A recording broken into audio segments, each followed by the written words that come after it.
강남 본사 회장실 무릎 꿇은 도연 앞에서 박 회장이 차갑게 내뱉습니다. 내 주제에 감히 우리 그룹 간부? 내 장모가 노점상이라지? 그 순간 문이 열리며 말순이 들이닥치고 분노로 온몸을 떨며 외쳤어요. 미안하다, 도현아. 몰랐다. 정말 몰랐다. 회장이 비웃으며 마지막 일격을 가했습니다. 내가 일부러 너희들을 만나게 했지. 그 순간 도연은 충격으로 쓰러졌고 아내는 절규했어요. 이런 일이 어떻게 해? 오늘 사연 시작하기 전에 무료 버튼인 구독과 좋아요를 꼭 눌러주세요. 그러면 여러분들께 좋은 일이 생길 거예요. 서울 변두리 골목길, 세월의 무게가 고스란히 새겨진 포장마차 한 대가 오늘도 어김없이 자리를 잡았습니다. 20년 넘게 같은 자리를 지켜온 이 작은 천막 안에서 이말수는 오늘도 묵묵히 손님들을 맡고 있었죠. 75의 나이에도 불구하고 말순의 손놀림은 여전히 빠르고 정확했습니다. 팔을 썰고 라면을 끓이고 술잔을 채우는 모든 동작이 수십 년간 반복해온 일상의 리듬 그 자체였어요. 아주머니, 소주 한 병하고 라면 하나 주세요. 단골 손님의 익숙한 목소리에 말수는 고개를 끄덕이며 답했습니다. 네, 금방 끓여드릴게요. 오늘도 늦게까지 고생 많으셨어요. 겉으로 보기에 말수는 여느 동네 포장마차 아주머니와 다를 바 없어 보였습니다. 푸근한 미소로 손님들을 대하고 가끔씩 술에 취한 손님들의 하소연을 들어주기도 했죠. 하지만 그 온화한 표정 뒤에는 평생을 살아오며 쌓인 억울함과 자존심이 깊이 자리 잡고 있었습니다. 사람 위에 돈 있다는 세상. 난 절대 그런 거 인정 못한다. 말순의 속마음은 늘 이런 생각들로 가득했어요. 세상이 돈으로만 사람을 판단하는 것에 대한 분노, 그리고 자신처럼 밑바닥에서 살아가는 사람들을 무시하는 세상에 대한 원망이 마음 깊숙한 곳에서 꿈틀거렸습니다. 하지만 그 분노를 드러내지 않고 살아가는 것이 말순의 방식이었어요. 표면적으로는 늘 웃음을 잃지 않으면서도 속으로는 세상의 불공정함에 맞서고 있었습니다. 포장마차를 찾는 손님들은 대부분 비슷한 처지였습니다. 직장에서 스트레스를 받고 인간관계에 지치고 경제적인 부담에 허덕이는 사람들이었죠. 말수는 그들의 얼굴만 봐도 어떤 고민을 안고 있는지 대충 짐작할 수 있었습니다. 아주머니, 오늘 진짜 죽을 것 같아요. 상사가 또 트집 잡아서. 젊은 회사원이 소주잔을 기울이며 하소연을 시작했습니다. 말수는 고개를 끄덕이며 들어주었어요. 그래도 참고 버텨야죠. 어디 가서 돈 벌 곳이 또 있나요? 이런 대화들이 매일 밤 반복되었습니다. 말수는 손님들의 이야기를 들으면서 자신의 과거를 떠올리곤 했어요. 어린 시절부터 가난했고 결혼 후에도 남편과 함께 힘들게 살았으며 혼자 남은 후에는 이 포장마차 하나로 딸을 키워냈던 세월들 말입니다. 한편 강남의 고층 빌딩에서는 말순의 사위인 김도연이 야근을 하고 있었습니다. 40의 나이 대기업 과장으로서 그는 누가 봐도 성실한 직장인이었어요. 하지만 회사 내부의 복잡한 권력 다툼 속에서 도연은 늘 조심스럽게 처신해야 했습니다. 김 과장, 이번 프로젝트 어떻게 생각해? 솔직히 말해봐. 부장의 날카로운 질문에 도연은 잠시 망설였습니다.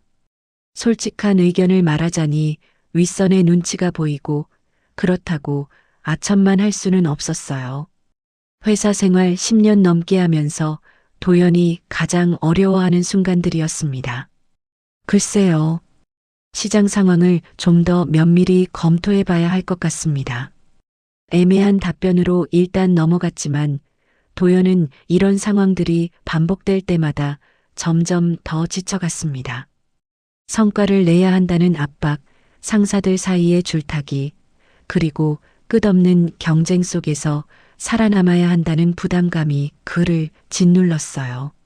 집으로 돌아가는 지하철 안에서 도연은 장모 말순을 떠올렸습니다. 아내와 결혼한 지 벌써 10년이 넘었지만 여전히 장모와의 관계는 미묘했어요. 말순은 겉으로는 좋은 장모 역할을 했지만 가끔씩 보이는 날카로운 시선과 씁쓸한 표정에서 도연은 말할 수 없는 부담감을 느꼈습니다. 특히 도연이 회사 이야기를 할 때면 말순의 눈빛이 미묘하게 변하는 것을 느낄 수 있었어요. 마치 대기업에서 일하는 것에 대해 복잡한 감정을 가지고 있는 것 같았습니다. 부러움과 동시에 어떤 거리감, 그리고 설명할 수 없는 불편함이 섞여 있는 시선이었죠. 말순의 포장마차는 밤이 깊어갈수록 더욱 북적였습니다. 직장인들이 하나둘씩 들러 소주 한 잔으로 하루의 피로를 달래는 시간이었죠. 말순은 손님들의 얼굴을 바라보며 각자의 사연을 짐작해보곤 했습니다. 모두들 힘들게 살아가는구나. 그런데 왜 힘든 걸까? 하지만 동시에 그녀는 생각했습니다. 이렇게 힘든 것도 결국은 돈 때문이라고, 세상이 돈의 논리로만 돌아가기 때문이라고 말이에요. 자신처럼 바닥에서부터 시작해 평생을 일해온 사람의 가치는 아무도 인정해주지 않는다는 서러움이 가슴 깊숙이 자리 잡고 있었습니다. 아주머니, 요즘 재벌들 뉴스 보면 정말 화가 나죠. 우리는 이렇게 힘들게 사는데 말이에요. 한 손님이 텔레비전 뉴스를 보며 말했습니다. 화면에는 어떤 대기업 회장의 호화로운 생활이 나오고 있었어요. 그러게 말입니다. 하지만 어쩌겠어요. 세상이 그런 거리요. 말수는 이렇게 답했지만 속으로는 다른 생각을 하고 있었습니다. 언젠가는 저런 권력자들의 가면이 벗겨지는 날이 올 거라고, 그들의 더러운 속내가 드러날 때가 올 거라고 말이에요. 밤 11시가 넘어서야 마지막 손님이 떠났습니다. 말수는 혼자 남은 포장마차를 정리하며 하루를 마무리했어요. 설거지를 하고 재료를 정리하고 내일을 위해 준비하는 일상의 마지막 순서들이었습니다. 이 모든 과정이 기계적으로 반복되는 루틴이지만 그 속에서 말수는 자신만의 철학을 지켜나가고 있었습니다. 집으로 돌아가는 길 말수는 사위 도연을 다시 한번 떠올렸습니다. 성실하고 착한 사위지만 가끔씩 그의 눈에서 보이는 피곤함과 스트레스가 안쓰러웠어요. 하지만 동시에 그녀는 알고 있었습니다. 도연이 아무리 노력해도 결국 이 세상은 출신과 배경으로 사람을 판단한다는 것을요. 그날 밤 말수는 잠자리에 들면서 묘한 불안감을 느꼈습니다. 마치 평온해 보이는 일상 속에 무언가 큰 변화가 일어날 것만 같은 예감이었어요. 하지만 그것이 어떤 변화인지, 그리고 그것이 자신의 삶을 어떻게 바꿔놓을지는 아직 알 수 없었습니다. 다만 오랜 경험으로 쌓인 직감이 말하고 있었어요. 곧 무언가 일어날 거라고 말입니다. 며칠 후 월요일 아침, 도연은 평소보다 일찍 회사에 도착했습니다. 지난주 마무리하지 못한 프로젝트 보고서를 완성해야 했기 때문이었어요. 하지만 사무실 분위기가 어딘지 이상했습니다. 동료들이 수군거리며 자신을 힐끔힐끔 바라보는 것이 느껴졌죠. 김 과장님, 혹시 들으셨어요? 회장님이 직접 부르셨다던데요. 후배 직원이 조심스럽게 다가와 말했습니다. 도연은 순간 가슴이 철렁했어요. 평범한 중간 관리자인 자신을 회장이 직접 부른다는 것은 좋은 일이 아니었거든요. 언제 말씀이죠? 오늘 오후 2시에 회장실로 오라고 하셨다네요. 비서실에서 방금 연락 왔어요. 도연은 하루 종일 불안한 마음으로 시간을 보냈습니다. 프로젝트에 문제가 있었나 아니면 다른 실수를 했나 생각해봤지만 특별히 떠오르는 것이 없었어요. 점심도 제대로 못 먹고 시계만 바라보며 시간을 보냈습니다. 오후 2시 도연은 떨리는 마음으로 최고층 회장실 앞에 섰습니다. 호화로운 인테리어와 넓은 공간, 그리고 서울 시내가 한눈에 내려다 보이는 통창이 있는 그곳은 평범한 직장인인 도연에게는 너무나 먼 세계였어요. 들어오게. 박경수 회장의 차가운 목소리가 들렸습니다. 78세의 나이에도 불구하고 그의 눈빛은 여전히 날카로웠어요. 수십 년간 재벌 그룹을 이끌어온 카리스마가 온몸에서 흘러나왔습니다. 앉지 말고 서 있어. 도연은 긴장한 채로 회장 앞에 서 있었습니다. 회장은 한참 동안 도연을 바라보더니 입을 열었어요. 내가 맡은 프로젝트 완전히 망쳤더군. 죄송합니다. 다시 한번 기회를 주신다면. 기회? 회장이 비웃었습니다. 내 따위가 우리 그룹에서 기회를 논하다니. 그 순간 도연은 이상한 느낌을 받았습니다. 단순한 업무 실패에 대한 질책 같지가 않았어요. 뭔가 더 개인적이고 감정적인 것이 섞여 있는 것 같았습니다.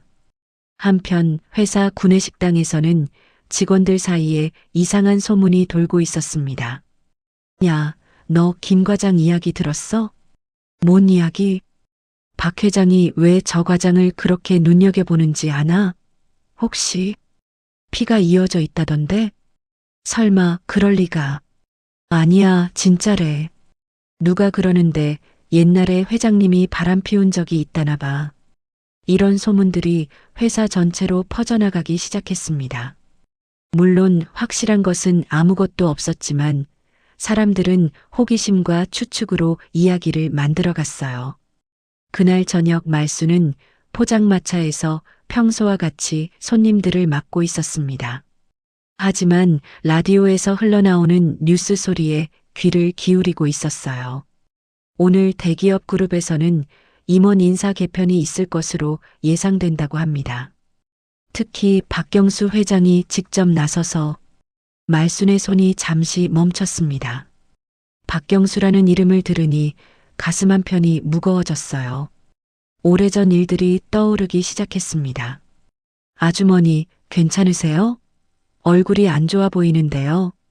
단골 손님이 걱정스럽게 물었습니다. 아, 네. 괜찮습니다. 그냥 좀 피곤해서요. 하지만 말순의 마음은 전혀 괜찮지 않았습니다. 박경수라는 이름만 들어도 수십 년 전 아픈 기억들이 되살아났거든요. 젊은 시절, 가난했던 시절, 그리고 돌이킬 수 없는 선택들을 해야 했던 시절의 이야기들이 말입니다. 그때 도연이 집에 돌아왔습니다. 평소보다 훨씬 늦은 시간이었고 얼굴에는 깊은 피로감이 배어 있었어요. 어서 오세요. 저녁은 드셨어요? 아내가 반갑게 맞았지만 도연은 대답 대신 소파에 털썩 앉았습니다. 오늘 회장님이 부르셨어요. 회장님이요? 무슨 일로요? 잘 모르겠어요. 프로젝트 때문이라고 하시는데 뭔가 이상했어요. 도연은 오늘 있었던 일을 아내에게 이야기했습니다. 회장의 차가운 시선, 이상한 분위기, 그리고 회사에 도는 이상한 소문들까지 말이에요. 말수는 부엌에서 설거지를 하며 이들의 대화를 듣고 있었습니다. 박경수라는 이름이 다시 한번 나오자 손에서 그릇이 미끄러져 떨어질 뻔했어요. 설마 그 사람이? 말순의 가슴이 빠르게 뛰기 시작했습니다. 오래전 묻어두었던 비밀이 다시 수면 위로 올라올지도 모른다는 불안감이 엄습했어요. 장모님, 혹시 박경수라는 사람 아세요? 갑자기 도연이 물었습니다. 말수는 깜짝 놀랐지만 애써 침착하게 답했어요. 아니요, 왜요? 그냥 회장님 이름이 박경수거든요. 워낙 유명한 분이라서 혹시 아실까 해서요. 말수는 고개를 저었지만 마음속으로는 폭풍이 일고 있었습니다. 수십 년 동안 숨겨왔던 비밀이 점점 드러날 위험이 커지고 있다는 것을 직감했거든요. 그날 밤 도연은 잠들지 못하고 뒤척였습니다. 회장의 시선이 계속 머릿속에서 맴돌았어요. 단순한 업무적 관계가 아닌 뭔가 더 깊고 복잡한 감정이 담겨 있는 것 같았습니다. 왜 나를 그렇게 보는 걸까? 정말 회사에서 도는 소문이 사실인 건 아닐까? 도연은 자신의 출생에 대해 생각해 봤습니다. 어린 시절 기억이 별로 없었고 장모 말순이 자신을 키웠다는 것 외에는 아는 것이 많지 않았어요. 부모에 대한 이야기도 항상 모호하게 넘어갔고 자세히 물어볼 분위기도 아니었습니다. 말순 역시 잠들지 못하고 있었습니다. 침실에서 천장을 바라보며 오래전 일들을 떠올렸어요. 젊었던 시절, 가난했던 시절, 그리고 살기 위해 어쩔 수 없이 내려야 했던 선택들. 그 모든 것이 이제 와서 다시 그들의 삶을 위협하고 있었습니다. 이런 날이 올 줄 알았어. 하지만 이제 와서 어떻게 해야 한다는 거지?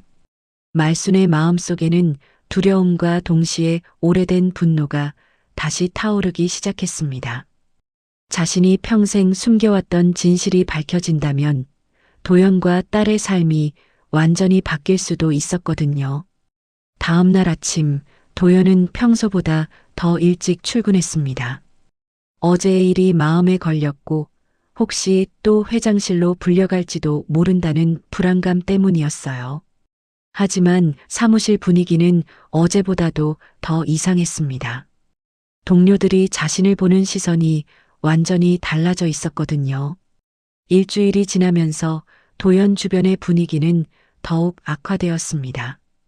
회사 곳곳에서 그에 대한 수군거림이 계속되었고 상사들도 예전과 달리 그를 대하는 태도가 미묘하게 바뀌었어요.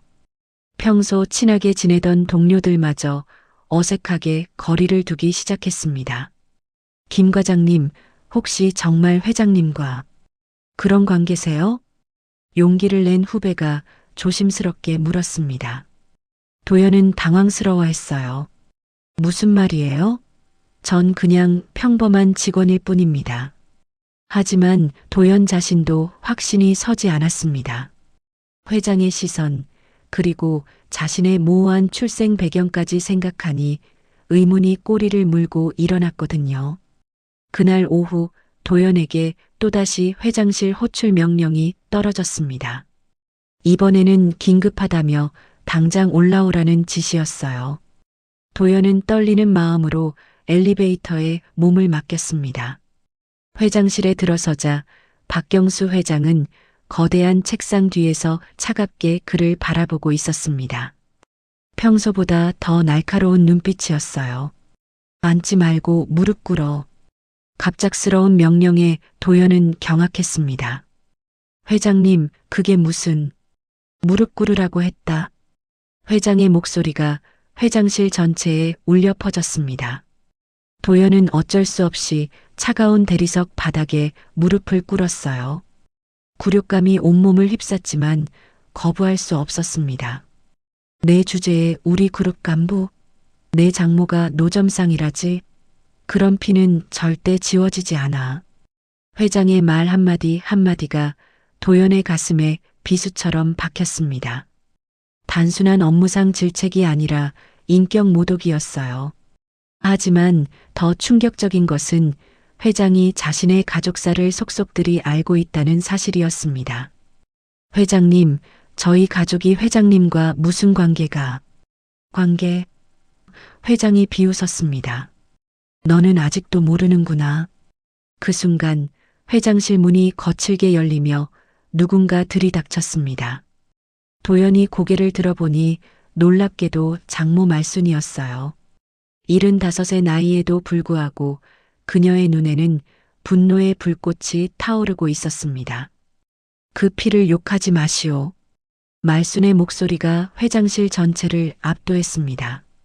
평소에 온화한 포장마차 아주머니의 모습은 온데간데 없었고 그 자리에는 당당하고 위험 있는 한 여인이 서 있었어요. 내가 지켜낸 건 부끄러운 피가 아니야. 회장은 말순을 보자 표정이 급변했습니다. 놀람과 당황, 그리고 묘한 감정이 뒤섞인 복잡한 표정이었어요. 말순, 내가 여기 왜? 당신이 내 아들을 괴롭힌다는 소식을 들었거든요. 말순은 무릎 꿇은 도연을 부축해 일으켜 세웠습니다. 그리고 회장을 똑바로 바라보며 말했어요. 이제 그만하세요. 이 아이는 잘못이 없어요. 도연은 이 상황이 전혀 이해되지 않았습니다. 장모가 어떻게 회장을 아는지, 왜 이렇게 당당하게 대할 수 있는지 알 수 없었어요. 장모님, 도대체 무슨 일입니까? 하지만 말순과 회장은 서로만 바라보며 오래된 감정의 싸움을 벌이고 있었습니다. 너는 변한 게 없구나, 말순아. 여전히 건방지고. 건방지다고요? 당신이 저지른 일을 생각하면 이것도 참은 거예요. 두 사람 사이에는 수십 년간 묻혀있던 무언가가 흐르고 있었습니다. 도연은 그 분위기에 압도되어 아무 말도 할 수 없었어요. 회장은 잠시 침묵하더니 입을 열었습니다. 그 노점상이 내 침몰한 걸 아직도 몰랐냐? 도연의 머릿속이 하얗게 변했습니다. 침몰? 장모가 침몰하고? 그게 무슨 말씀이세요? 말순은 눈물을 글썽이며 고백하기 시작했습니다. 도연아, 내가 어릴 적 난리통에 버려졌을 때 내가 목숨 걸고 지켜냈다. 하지만 이 사람이 널 빼앗아 갔어. 도연은 다리에 힘이 빠져 주저앉을 뻔했습니다. 평생 알고 있던 모든 것이 거짓이었다는 충격이 그를 덮쳤거든요. 그럼 제가 회장님의 그래, 너는 내 아들이다. 회장의 차가운 확언이 회장실에 메아리 쳤습니다. 하지만 인정할 수 없는 아들이지. 그 여자와의 사이에서 태어난. 말순이 분노로 몸을 떨었습니다. 당신이 날 버렸잖아요. 임신한 걸 알고도 돈 몇 푼 던져주고 사라졌잖아요. 진실이 하나씩 드러나기 시작했습니다. 젊은 시절 박경수는 가난한 말순과 관계를 가졌지만 신분 차이를 이유로 그녀를 버렸던 것이에요. 임신 사실을 안 후에도 책임지지 않고 돈으로 해결하려 했습니다. 그때는 어쩔 수 없었다. 어쩔 수 없다고요? 당신은 선택할 수 있었잖아요. 하지만 난 선택권이 없었어요. 도연은 이 모든 상황이 믿어지지 않았습니다. 자신이 회장의 아들이라니, 그리고 장모가 친어머니라니. 더욱 충격적인 것은 그렇다면 자신의 아내는, 그럼 제 아내는 제 누나인 건가요? 말순이 고개를 끄덕였습니다. 미안하다, 도연아. 내가 너무 늦게 말했구나. 회장실은 죽음 같은 침묵에 빠졌습니다. 수십 년간 숨겨져 있던 진실이 드러나면서 모든 사람의 삶이 송두리째 흔들리고 있었어요. 이제 어떻게 하지? 도연의 절망적인 중얼거림이 공허하게 울려 퍼졌습니다. 회장은 차갑게 말했어요. 너는 내 아들이 아니다. 그저 실수였을 뿐이지. 하지만 말순은 당당하게 맞섰습니다. 실수라고요? 이 아이는 당신의 피를 받은 소중한 생명이에요. 이 순간부터 진짜 싸움이 시작될 것 같았습니다. 숨겨진 과거와 현재가 충돌하면서 모든 것이 바뀔 기로에 서 있었어요. 도연은 혼란 속에서 자신의 정체성과 가족, 그리고 앞으로의 삶에 대해 근본적인 의문을 품게 되었습니다. 회장실의 긴장감은 극도로 치달았고 앞으로 벌어질 일들이 모든 사람의 운명을 바꿔놓을 것 같았습니다. 회장실의 무거운 침묵은 박경수의 차가운 웃음소리로 깨졌습니다. 그는 책상 뒤에서 일어나 창문 쪽으로 걸어가며 말했어요. 참 재미있는 상황이군. 수십 년 만에 이런 드라마틱한 재회를 하게 될 줄이야. 말순은 여전히 도연을 부축하며 회장을 노려보고 있었습니다. 그녀의 눈에는 분노와 함께 깊은 슬픔이 배어 있었어요. 도연은 머릿속이 혼란스러웠습니다. 평생 알고 있던 자신의 정체성이 완전히 뒤바뀐 상황에서 어떻게 반응해야 할지 몰랐거든요. 그런데 말이야, 도연아. 회장이 천천히 돌아서며 도연을 바라봤습니다. 내가 내 아들인 건 맞지만 그게 뭐 대수겠느냐? 세상에는 인정받지 못하는 자식들이 얼마나 많은데. 당신이 지금 무슨 말을 하는 거예요? 말순이 분노로 소리쳤습니다. 하지만 회장은 태연했어요. 사실을 말하는 것뿐이야. 이 아이는 태어나지 말았어야 할 존재였거든. 그 말에 도연은 비틀거렸습니다. 친아버지라는 사람에게서 나온 말이라고는 믿을 수 없었어요. 하지만 더 재미있는 건 따로 있지. 회장의 입꼬리가 비뚤어지게 올라갔습니다. 도연아, 내 아내 말이야. 내가 그렇게 사랑하는 그 여자. 그만해요. 말순이 외쳤지만 회장은 멈추지 않았습니다. 그 여자는 사실 내 친누나야. 내 딸이거든. 도연은 그 자리에서 무너져 내렸습니다. 충격이 너무 커서 숨을 제대로 쉴 수가 없었어요. 그게 무슨, 놀랍지?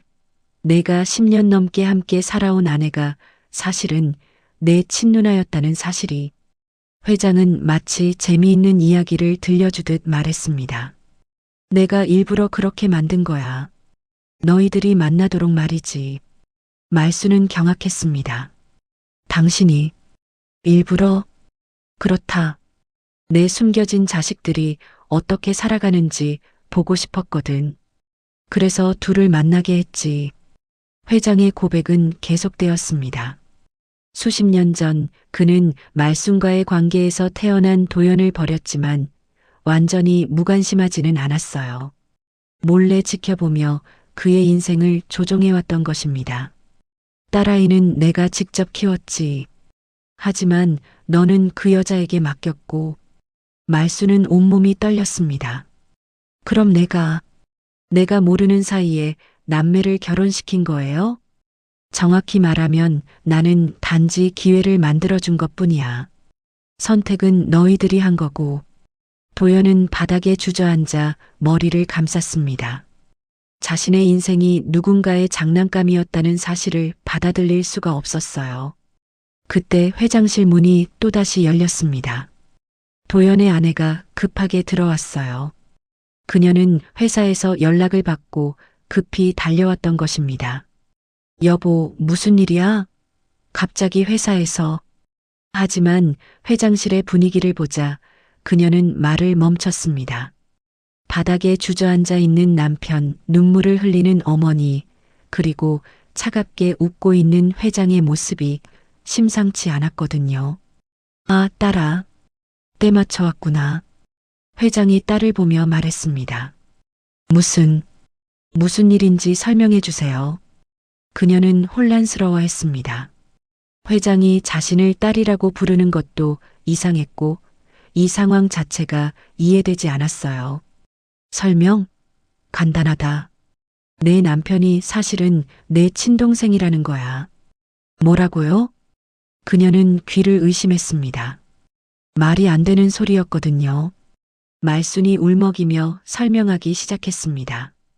미안해, 정말 미안해. 내가 몰랐어. 이 사람이 다 숨겨놓았던 거야. 진실이 하나씩 드러나면서 그녀도 충격에 빠졌습니다. 자신이 회장의 딸이라는 것, 그리고 남편이 친동생이라는 것을 알게 된 순간이었어요. 이런 일이 어떻게. 그녀는 남편을 바라봤지만 도연은 여전히 고개를 들지 못하고 있었습니다. 재미있지 않느냐? 회장이 만족스러워했습니다. 내 숨겨진 자식들이 서로 모르고 결혼해서 10년 넘게 살았다는 게 말이야. 당신은 인간이 아니에요. 말순이 분노로 소리쳤습니다. 어떻게 이런 일을 할 수 있어요? 이 아이들이 무슨 잘못을 했다고. 하지만 회장은 태연했습니다. 잘못한 건 너야, 말순아. 내가 나에게 얽매이려 했던 게 잘못이었지. 얽매이려 했다고요? 나는 단지 사랑했을 뿐이에요. 사랑? 회장이 비웃었습니다. 노점상 주제에 재벌과 사랑을 논하다니. 그 순간 도연이 고개를 들었습니다. 그의 눈에는 분노가 가득했어요. 그만하세요. 뭐라고? 어머니를 모독하지 마세요. 도연은 비틀거리며 일어섰습니다. 당신이 제 아버지든 아니든 어머니를 그런 식으로 말하는 건 용서할 수 없어요. 회장은 의외라는 표정을 지었습니다. 호, 이제야 조금 남자다운 모습을 보이는군. 저는 당신의 아들이 아니에요. 도연의 목소리는 떨렸지만 단호했습니다. 제 어머니는 이말순이고 제가 자랑스러워하는 분이에요. 당신 같은 사람과는 상관없어요. 말순은 아들의 말에 눈물을 흘렸습니다. 절망적인 상황 속에서도 아들이 자신을 지켜주려 한다는 것이 고마웠어요. 하지만 회장은 여전히 여유로웠습니다. 그렇게 나와도 소용없어. 이미 모든 게 드러났으니까. 그는 책상 위에 전화기를 들었습니다. 비서실에 연결해줘. 그리고 언론사들에도 연락하고. 뭘 하려는 거예요? 당연히 발표해야지. 내 숨겨진 자식들의 근친혼 스캔들을 말이야. 회장실에 있던 모든 사람들이 경악했습니다. 이것이 알려지면 그들의 삶은 완전히 파탄날 것이 뻔했거든요. 안 돼요. 도연의 아내가 절규하며 회장에게 달려들었습니다.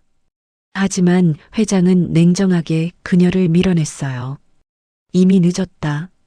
내 비서가 언론사들의 연락을 시작했을 거야. 말수는 절망에 빠졌습니다. 수십 년간 숨겨온 비밀이 세상에 드러나면 아이들의 삶이 완전히 망가질 것이 뻔했거든요. 그 순간 도연이 갑자기 쓰러졌습니다. 충격이 너무 커서 몸이 버텨내지 못한 것이었어요. 여보. 아내가 바닥에 쓰러진 남편을 부축하며 소리쳤습니다. 도연은 의식을 잃은 채 경련을 일으키고 있었어요. 구급차를 불러요. 말순이 다급하게 외쳤지만 회장은 여전히 차가운 표정을 유지했습니다. 참 약하구나. 내 아들이라고는 믿기지 않을 정도로. 지금 이 상황에서 그런 말을 하세요? 말순이 분노로 떨었습니다. 하지만 회장에게는 아랑곳하지 않았어요.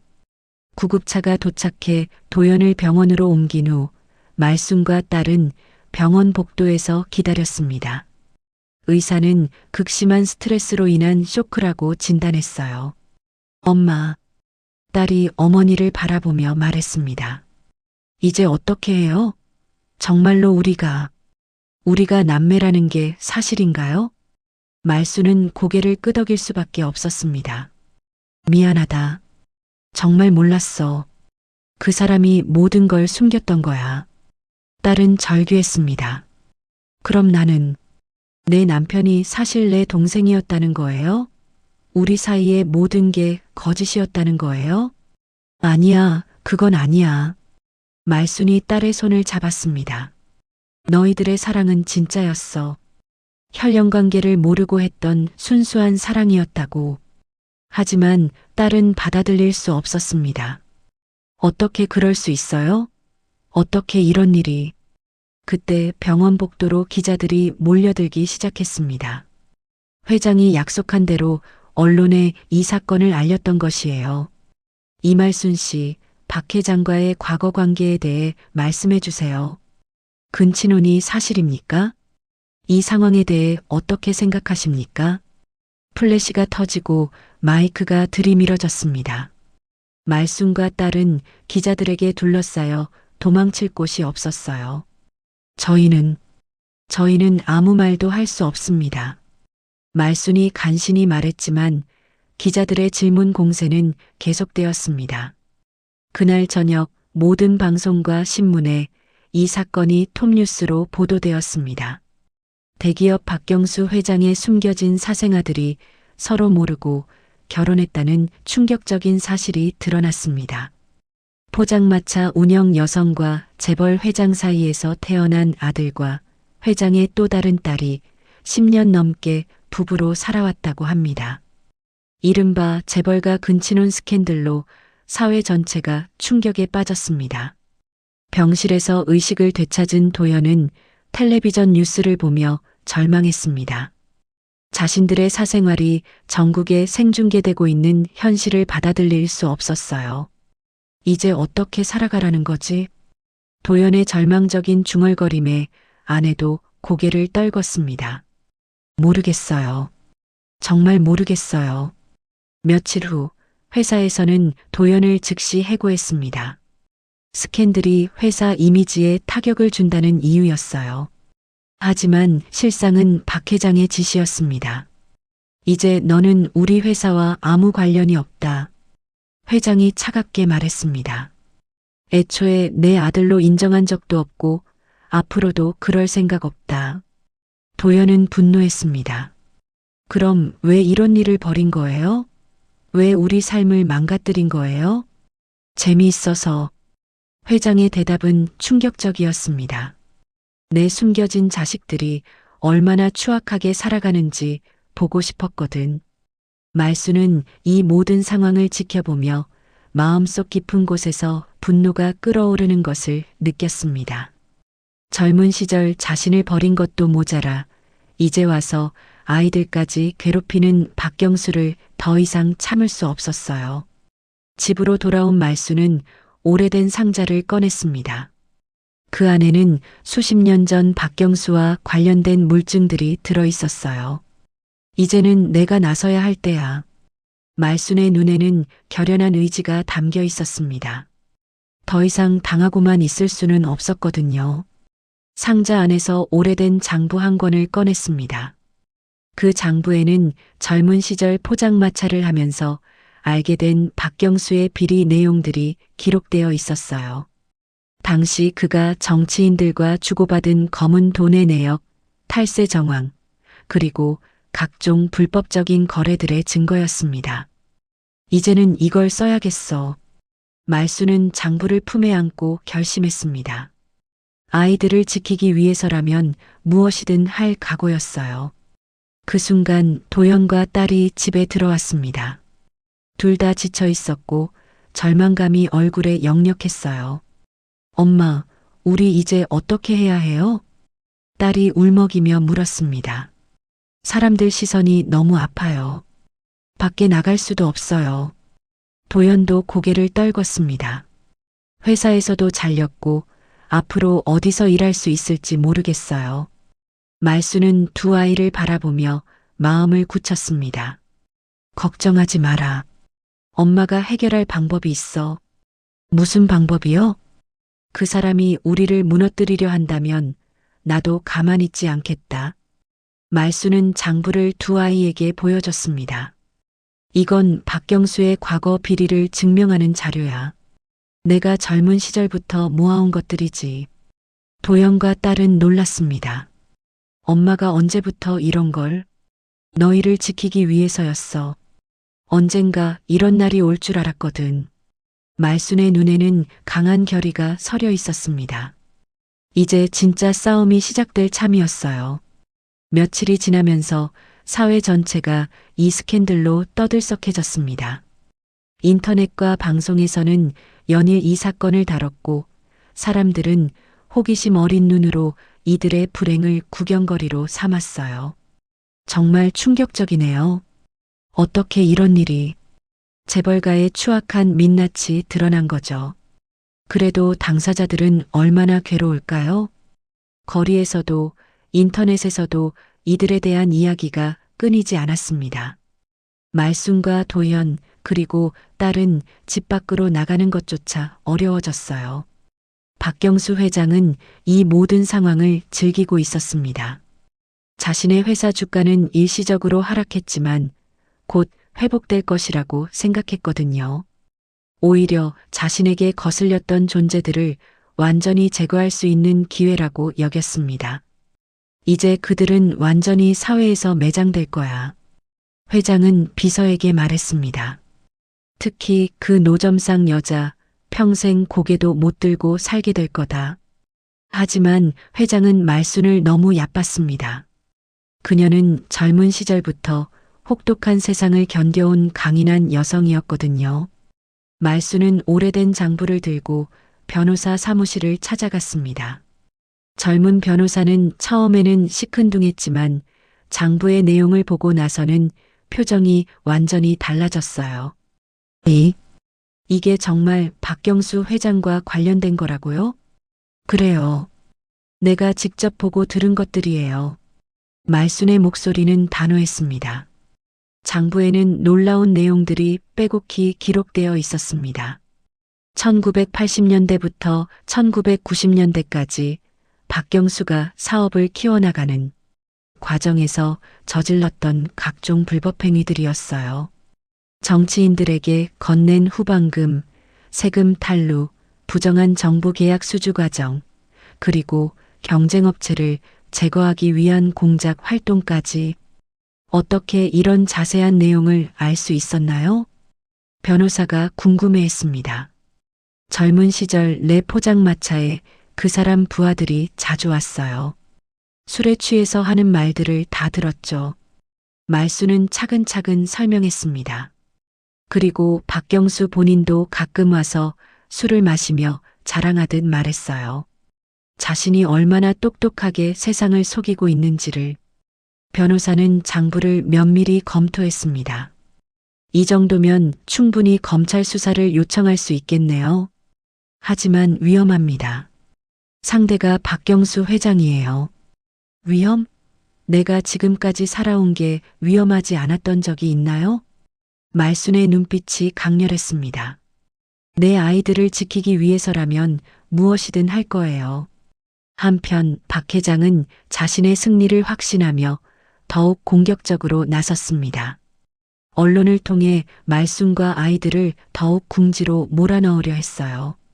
그 여자는 젊은 시절부터 문제가 많았습니다. 돈에 눈이 멀어 접근해 온 거죠. 기자회견에서 회장은 거짓말을 서슴지 않았습니다. 제가 피해자라고 할 수 있습니다. 순진했던 젊은 시절에 속은 거죠. 하지만 말수는 더 이상 당하고만 있지 않았습니다. 변호사와 함께 검찰청을 찾아가 고발장을 제출했어요. 박경수의 수십 년간의 범죄 행위를 고발합니다. 검찰은 처음에는 시큰둥했지만 장부의 내용을 확인하고 나서는 진지하게 받아들였습니다. 특히 정치인들과 주고받은 돈의 흐름이 명확히 기록되어 있어서 수사 가치가 충분했어요. 이 자료들을 어떻게 보관해 오셨나요? 검사가 물었습니다. 언젠가 이런 날이 올 줄 알았어요. 그 사람이 저와 제 아이들을 가만두지 않을 거라고. 말순의 예감은 적중했습니다. 며칠 후 검찰이 박경수 회장에 대한 수사에 착수했다는 뉴스가 나왔습니다. 언론들은 또 다른 반전에 흥미를 보였어요. 근친혼 스캔들의 중심에 있던 포장마차 여사장이 박 회장을 고발했습니다. 수십 년 전부터 박 회장의 비리를 기록해온 것으로 알려졌습니다. 박 회장은 이 소식을 듣고 분노했습니다. 그 계집이 감히. 하지만 동시에 불안감도 느꼈어요. 자신이 젊은 시절 저질렀던 일들이 정확히 기록되어 있다는 사실이 두려웠거든요. 비서실장, 그 여자를 어떻게든 막아. 어떤 방법을 쓸까요? 무슨 방법이든 상관없다. 입을 다물게 만들어. 하지만 이미 늦었습니다. 검찰의 수사는 본격적으로 시작되었고 언론들도 새로운 각도로 사건을 조명하기 시작했어요. 집에서 도연과 딸은 상황의 급반전을 지켜보며 혼란스러워했습니다. 엄마가 이런 걸 준비하고 계셨다니. 도연은 어머니를 새롭게 바라보게 되었어요. 평생 그냥 포장마차 아주머니인 줄만 알았는데 딸도 마찬가지였습니다. 엄마는 정말 대단한 분이세요. 하지만 말수는 여전히 걱정이 많았습니다. 이제 시작일 뿐이야. 박경수가 가만히 있지 않을 거거든. 실제로 며칠 후부터 이상한 일들이 벌어지기 시작했습니다. 집 앞에 정체불명의 사람들이 서성거렸고 전화로 협박성 메시지가 오기도 했어요. 그만두지 않으면 큰일 날 거야. 가족들이 다칠 수도 있어. 하지만 말수는 굴복하지 않았습니다. 내가 여기서 물러서면 아이들은 평생 고개 못 들고 살아야 해. 그녀는 더욱 적극적으로 검찰 수사에 협조했습니다. 기억나는 모든 것을 진술했고 추가 증거들도 제공했어요. 박 회장은 점점 궁지에 몰렸습니다. 주가는 계속 하락했고 이사진들도 그를 의심하기 시작했어요. 무엇보다 검찰 수사가 본격화되면서 과거의 비리들이 하나씩 드러나고 있었습니다. 회장님, 이사회에서 해명을 요구하고 있습니다. 해명? 내가 왜 해명을 해야 하나? 하지만 회장의 목소리에는 예전의 자신감이 없었습니다. 상황이 예상보다 심각해지고 있다는 것을 깨달았거든요. 말수는 이 모든 과정을 지켜보며 마음을 다잡았습니다. 이제는 돈이 아니라 진실로 싸울 때야. 그녀는 도영과 딸에게 말했습니다. 우리가 이기든 지든 최소한 당당하게 맞서야 해. 그것이 너희들의 미래를 위한 길이야. 진실과 거짓, 권력과 정의 사이의 마지막 승부가 시작되고 있었습니다. 한 달 후 박경수 그룹의 정기 이사회가 열렸습니다. 평소와 달리 이사회실의 분위기는 살얼음같이 차가웠어요. 검찰 수사가 본격화되면서 이사들 사이에도 균열이 생기기 시작했거든요. 회장님, 이번 사태에 대해 명확한 해명이 필요합니다. 한 이사가 조심스럽게 말을 꺼냈습니다. 주가가 연일 하락하고 있고 투자자들의 신뢰도 바닥으로 떨어졌어요. 박 회장은 평소의 위험을 잃지 않으려 애썼지만 눈에 보이는 피로감을 감출 수는 없었습니다. 일시적인 현상일 뿐이야. 곧 정리될 거다. 하지만 이사들의 시선은 더 이상 예전 같지 않았어요. 수십 년간 절대 권력을 휘둘렀던 박 회장이지만 이제는 그 권위에 균열이 생기고 있었습니다. 그 순간 이사회실 문이 열리며 예상치 못한 사람이 들어왔습니다. 바로 말순이었어요. 그녀는 검은 정장을 입고 당당하게 걸어 들어왔습니다. 평소의 포장마차 아주머니 모습과는 완전히 달랐어요. 누가 들어오라고 했나? 박 회장이 분노하며 소리쳤지만 말수는 전혀 위축되지 않았습니다. 제가 이 회사의 주주이거든요. 모든 이사들이 놀랐습니다. 말순이 주주라니? 무슨 소리야? 지난주에 소액이지만 주식을 샀어요. 주주로서 이사회에 참석할 권리가 있죠. 말수는 미리 준비해온 서류를 내밀었습니다. 변호사의 도움을 받아 합법적으로 이사회에 참석할 수 있도록 준비한 것이었어요. 이 여자를 당장 내보내. 박 회장이 소리쳤지만 이사들은 망설였습니다. 법적으로 문제가 될 수 있었거든요. 회장님, 일단 들어보는 게 어떨까요? 한 이사가 제안했습니다. 이미 상황이 악화된 마당에 더 큰 문제를 만들고 싶지 않았던 것이에요. 말수는 당당하게 이사회 테이블 앞에 섰습니다. 여러분, 저는 오늘 이 자리에서 박경수 회장의 진짜 모습을 보여드리러 왔습니다. 그녀는 준비해온 가방에서 또 다른 자료들을 꺼냈어요. 검찰에 제출했던 것 외에 추가로 보관해 두었던 증거들이었습니다. 이 사람이 지난 수십 년간 어떻게 이 회사를 키워왔는지 그 더러운 진실을 말씀드리겠어요. 그만해. 박 회장이 테이블을 치며 일어섰습니다. 내가 뭔데 감히 이런 곳에서. 제가 뭐냐고요? 말순의 목소리가 이사회실 전체에 울려 퍼졌습니다. 저는 당신의 죄악을 몸소 경험한 피해자입니다. 그리고 당신이 숨긴 진실을 세상에 알리려는 증인이에요. 말수는 차근차근 박 회장의 과거 비리들을 설명하기 시작했습니다. 1980년대 정치인들과의 유착, 부정한 정부 계약 수주, 경쟁업체에 대한 공작 활동, 그리고 세금 탈루의 구체적인 방법들까지 이사들은 충격에 빠졌습니다. 이런 자세한 내용을 일반인이 알고 있다는 것이 믿어지지 않았거든요. 어떻게 이런 것들을 제가 그때부터 지켜봤으니까요.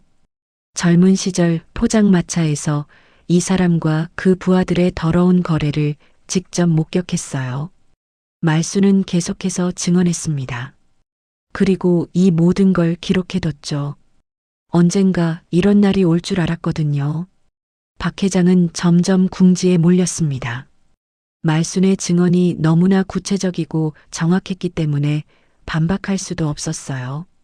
당신들이 숨긴 죄, 저는 세상에 드러내겠어요. 말수는 이사들을 한 명씩 바라보며 말했습니다. 그리고 제 아들 도연은 당신의 아들이자 제 사위가 맞아요. 부끄럽지 않은 제 피예요. 이사회실에 긴장감이 팽팽하게 감돌았습니다. 이사들은 서로 눈치를 보며 상황을 파악하려 했어요. 여러분, 이런 사람을 계속 회장으로 모실 건가요?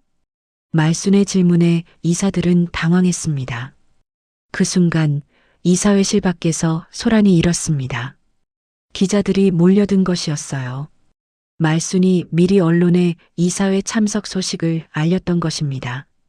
안으로 들어갈 수 없습니다. 경비원들이 막아섰지만 기자들의 관심은 뜨거웠어요.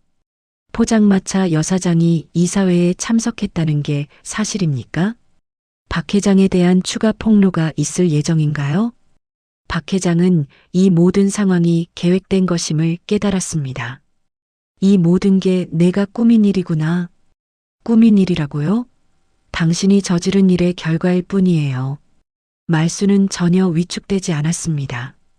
당신이 제 인생을 망쳤듯이 이제 저도 당신의 가면을 벗겨내겠어요. 이사들 사이에서 웅성거림이 커졌습니다. 일부 이사들은 박 회장에 대한 불신임을 속삭이기 시작했어요. 회장님, 이 상황을 어떻게 수습하실 건가요? 당장 사임하시는 게 회사를 위해서도 좋을 것 같은데요. 박 회장은 자신의 권력 기반이 흔들리는 것을 느꼈습니다. 수십 년간 절대 권력으로 군림했던 자신이 이제 궁지에 몰린 상황이었어요. 노점상 주제에 감히 박 회장이 마지막으로 분노를 터뜨렸지만 이미 상황은 돌이킬 수 없었습니다. 그 순간 이사회실 문이 다시 열리며 검찰 수사관들이 들어왔습니다. 박경수 씨, 배임과 탈세 혐의로 긴급 체포합니다. 이사회실이 아수라장이 되었습니다. 플래시가 터지고 기자들의 질문이 쏟아졌어요. 말수는 체포되는 박 회장을 바라보며 마음 깊은 곳에서 우러나오는 감정을 느꼈습니다. 복수가 아니라 정의였어요. 이제야 진실이 밝혀지는군요. 체포되어 끌려나가는 박 회장은 마지막으로 말순을 노려봤습니다. 이게 끝이 아니야, 말순아. 하지만 말순은 당당했습니다. 끝이든 시작이든 저는 준비되어 있어요. 이사회는 그날로 박 회장의 해임을 결의했습니다. 언론들은 연일 이 사건을 톱뉴스로 다뤘고 여론도 점차 말순과 아이들에게 우호적으로 변하기 시작했어요. 권력의 몰락과 진실의 승리가 동시에 일어난 역사적인 하루였습니다. 박경수 회장이 구속된 지 6개월이 지났습니다. 법원은 그에게 징역 12년을 선고했고 그가 세운 재벌 제국은 사실상 해체되었어요. 언론들은 이를 포장마차 여사장이 재벌을 무너뜨린 사건이라고 부르며 연일 보도했습니다. 하지만 정작 승리의 주인공인 말순의 마음은 복잡했습니다. 복수를 완성했지만 그 과정에서 치러야 했던 대가가 너무 컸거든요. 도연과 딸은 결국 이혼을 결정했습니다. 비록 서로 모르고 했던 일이지만 남매라는 사실을 안 이상 더 이상 부부로 살 수는 없었어요. 정말 미안해. 도연이 아내였던 누나에게 말했습니다. 우리가 서로 사랑했던 건 진짜였는데 이런 결말이라니. 나도 미안해. 하지만 이제는 다른 길을 가야 할 것 같아. 두 사람은 눈물을 흘리며 작별했습니다. 10년 넘게 함께했던 부부에서 이제는 남매로 돌아가는 아픈 이별이었어요. 말수는 이 모든 과정을 지켜보며 마음이 아팠습니다. 자신의 선택이 아이들에게 이런 고통을 안겨준 것이 후회되었거든요. 내가 잘한 걸까? 혼자 중얼거리는 말순의 모습에서 깊은 상처가 느껴졌습니다. 하지만 시간이 지나면서 상황은 조금씩 나아지기 시작했습니다. 처음에는 호기심과 비난의 시선이 많았지만 진실이 밝혀지면서 사람들의 인식도 변했어요. 그 할머니 정말 대단하시네. 혼자서 재벌을 상대로 싸우다니. 포장마차 하시면서도 그런 증거들을 모으고 계셨다니 정말 지혜로우신 분이야. 여론의 변화와 함께 도연에게도 새로운 기회가 찾아왔습니다.